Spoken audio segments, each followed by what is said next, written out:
নমস্কার বন্ধুরা, কিছুদিন আগে অনুষ্ঠিত হলো জগন্নাথের রথযাত্রা। এই রথযাত্রা ভারত সহ বিশ্বের বিভিন্ন প্রান্তে পালিত হয়েছে।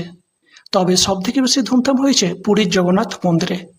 এই পুরীর জগন্নাথ মন্দিরে ভগবান শ্রীকৃষ্ণের অবতার রূপে জগন্নাথ, দাদা বলভদ্র এবং বোন সুভদ্রা একই আসনে অধিষ্ঠান করেন। প্রায় 800 বছরের পুরনো এই মন্দিরে আজও এমন কিছু অলৌকিক ঘটনা ঘটে চলেছে যা বিস্ময়কর। পুরীর জগন্নাথ মন্দির নির্মাণ করেন গঙ্গা রাজবংশের রাজা অনন্ত বর্মন। এই মন্দিরটি কলিঙ্গ স্থাপত্য শৈলীতে নির্মাণ করা হয়েছিল। পুরীর জগন্নাথ মন্দিরের শিখরে একটা পতাকা লাগানো রয়েছে, কিন্তু আশ্চর্যের বিষয় হলো হাওয়া যেদিকে চলে সেই পতাকাটি তার বিপরীত দিকে উড়তে থাকে। মন্দিরের গোপুরমের মাথায় একটা চক্র রয়েছে যার নাম সুদর্শন চক্র। যে কোনো ব্যক্তি যে কোনো দিক থেকে সেই চক্রের দিকে তাকান না কেন, মনে হবে চক্রটি তার মুখের দিকেই তাকিয়ে রয়েছে। এই চক্রটির ওজন প্রায় 1 টন। কিন্তু এতদিন আগে নির্মাণ করা এক মন্দিরের মাথায় এত ভারী চক্রটি কিভাবে বসানো হয়েছে তা আজও রহস্য হয়ে রয়েছে।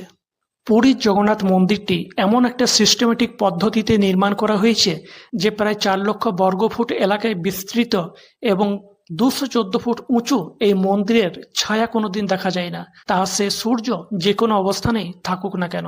পুরীর জগন্নাথ মন্দিরের শিখরে আজ পর্যন্ত কোনোদিন কোনো পাখিকে বসতে দেখা যায়নি।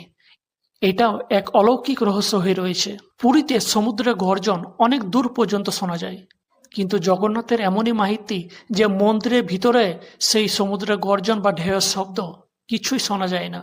এমন কথা শোনা যায় যে দেবী সুভদ্রা চেয়েছিলেন মন্দিরের ভিতরে যেন নীরবতা বজায় থাকে, তাই মন্দিরের ভিতরে সমুদ্রের গর্জন শোনা যায় না।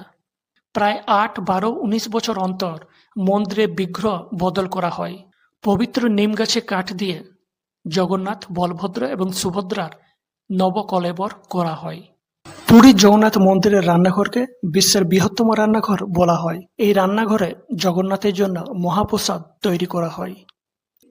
এখানে মাটির উনুনের উপর পরপর 7টি পাত্র বসিয়ে রান্না করা হয়। কিন্তু আশ্চর্যের বিষয় হলো সব থেকে উপরের পাত্রে রান্না সব থেকে আগে হয়।